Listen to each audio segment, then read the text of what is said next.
Kailangan ko kasi ito pwede bang pahiram? Babalik ko agad. Hindi pwede. Akin yan eh.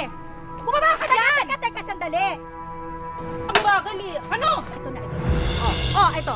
Ayan, yun na. Okay na? Okay na. Bilis mo lang akong kausap eh. Sige na. Bagal mo lang eh. Sandali lang. Eto sa'yo na to. Oh, Sige. Salamat. alis dyan.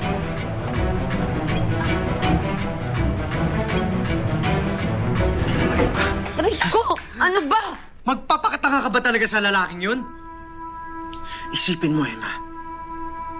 Hindi kaya kasabwat si Danilo sa pambabaliw sa'yo ni Jade. Ano ba sinasabi mo? Hindi magagawa ni Danilo yan. Isipin mo, Emma. Hindi ba isa si Danilo na nagkumbinsi sa'yo na lumipat sa bahay ni Jade noon?